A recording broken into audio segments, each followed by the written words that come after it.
The Time Machine by H.G. Wells. Chapter 1. Introduction. The time traveller, for so it will be convenient to speak of him, was expounding a recondite matter to us. His pale grey eyes shone and twinkled, and his usually pale face was flushed and animated. The fire burnt brightly, and the soft radiance of the incandescent lights in the lilies of silver caught the bubbles that flashed and passed in our glasses. Our chairs, being his patents, embraced and caressed us rather than submitted to be sat upon. And there was that luxurious after-dinner atmosphere when thought runs gracefully free of the trammels of precision. And he put it to us in this way, marking the points with a lean forefinger, as we sat and lazily admired his earnestness over this new paradox, as we thought it, and his fecundity. You must follow me carefully. I shall have to controvert one or two ideas that are almost universally accepted. The geometry, for instance, they taught you at school is founded on a misconception. "Is not that rather a large thing to expect us to begin upon?" said Philby, an argumentative person with red hair. "I do not mean to ask you to accept anything without reasonable ground for it. You will soon admit as much as I need from you. You know, of course, that a mathematical line, a line of thickness, nil, has no real existence. They taught you that. Neither has a mathematical plane. These things are mere abstractions." "That is all right," said the psychologist. "Nor, having only length, breadth, and thickness, can a cube have a real existence." "There I object," said Philby. "Of course a solid body may exist. All real things." "So most people think, but wait a moment. Can an instantaneous cube exist?" "Don't follow you," said Philby. "Can a cube that does not last for any time at all have a real existence?" Philby became pensive. "Clearly," the time traveller proceeded, "any real body must have extension in 4 directions. It must have length, breadth, thickness, and duration. But through a natural infirmity of the flesh, which I will explain to you in a moment, we incline to overlook this fact. There are really 4 dimensions, 3 which we call the 3 planes of space, and a 4th, time. There is, however, a tendency to draw an unreal distinction between the former 3 dimensions and the latter, because it happens that our consciousness moves intermittently in one direction along the latter from the beginning to the end of our lives. "That," said a very young man, making spasmodic efforts to relight his cigar over the lamp, "that, very clear indeed." "Now it is very remarkable that this is so extensively overlooked," continued the time traveller, with a slight accession of cheerfulness. "Really, this is what is meant by the 4th dimension, though some people who talk about the 4th dimension do not know they mean it. It is only another way of looking at time. There is no difference between time and any of the 3 dimensions of space except that our consciousness moves along it. But some foolish people have got hold of the wrong side of that idea. You have all heard what they have to say about this 4th dimension." "I have not," said the provincial mayor. "It is simply this, that space, as our mathematicians have it, is spoken of as having 3 dimensions, which one may call length, breadth, and thickness, and is always definable by reference to 3 planes, each at right angles to the others. But some philosophical people have been asking why 3 dimensions particularly, why not another direction at right angles to the other 3, and have even tried to construct a 4-dimensional geometry. Professor Simon Newcomb was expounding this to the New York Mathematical Society only a month or so ago. You know how on a flat surface, which has only 2 dimensions, we can represent a figure of a 3-dimensional solid, and similarly they think that by models of 3 dimensions they could represent one of 4 if they could master the perspective of the thing. See?" "I think so," murmured the provincial mayor, and knitting his brows, he lapsed into an introspective state, his lips moving as one who repeats mystic words. "Yes, I think I see it now," he said after some time, brightening in a quite transitory manner. "Well, I do not mind telling you I have been at work upon this geometry of 4 dimensions for some time. Some of my results are curious. For instance, here is a portrait of a man at 8 years old, another at 15, another at 17, another at 23, and so on. All these are evidently sections, as it were, 3-dimensional representations of his 4-dimensioned being, which is a fixed and unalterable thing.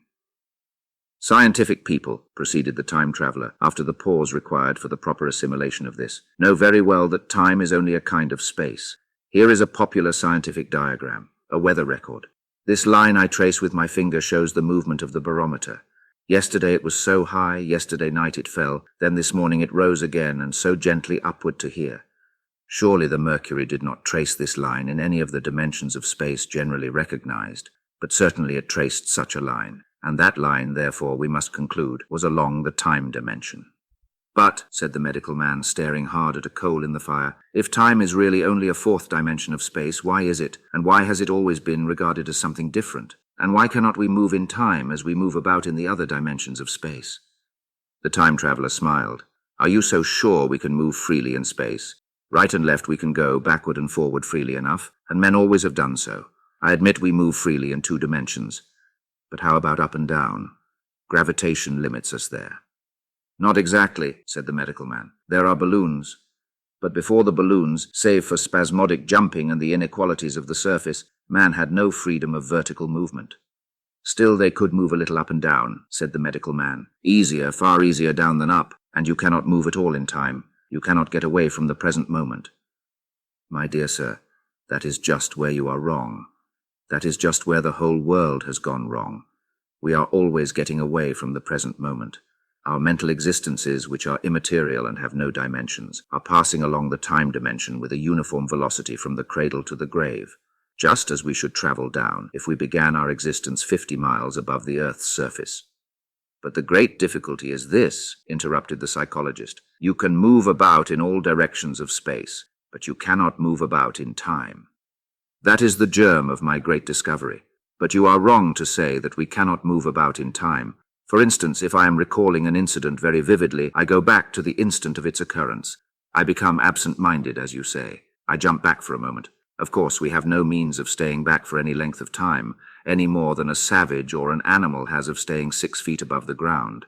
But a civilized man is better off than the savage in this respect. He can go up against gravitation in a balloon, and why should he not hope that ultimately he may be able to stop or accelerate his drift along the time dimension, or even turn about and travel the other way? Oh, this, began Philby, is all? Why not, said the time traveler. It's against reason, said Philby. What reason, said the time traveler. You can show black is white by argument, said Philby, but you will never convince me. Possibly not, said the time traveler, but now you begin to see the object of my investigations into the geometry of 4 dimensions. Long ago I had a vague inkling of a machine. To travel through time, exclaimed the very young man. That shall travel indifferently in any direction of space and time as the driver determines. Philby contented himself with laughter. But I have experimental verification, said the time traveler. It would be remarkably convenient for the historian, the psychologist suggested. One might travel back and verify the accepted account of the Battle of Hastings, for instance.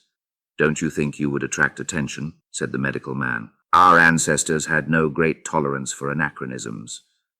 One might get one's Greek from the very lips of Homer and Plato, the very young man thought. In which case they would certainly plough you for the little go. The German scholars have improved Greek so much. Then there is the future, said the very young man. Just think, one might invest all one's money, leave it to accumulated interest and hurry on ahead. To discover a society, said I, erected on a strictly communistic basis. Of all the wild, extravagant theories, began the psychologist. Yes, so it seemed to me, and so I never talked of it until— Experimental verification, cried I. You are going to verify that? The experiment, cried Philby, who was getting brain-weary. Let's see your experiment anyhow, said the psychologist, though it's all humbug, you know. The time traveler smiled round at us. Then, still smiling faintly, and with his hands deep in his trousers pockets, he walked slowly out of the room, and we heard his slippers shuffling down the long passage to his laboratory. The psychologist looked at us. I wonder what he's got. Some sleight of hand trick or other, said the medical man, and Philby tried to tell us about a conjurer he had seen at Burslem. But before he had finished his preface, the time traveler came back, and Philby's anecdote collapsed.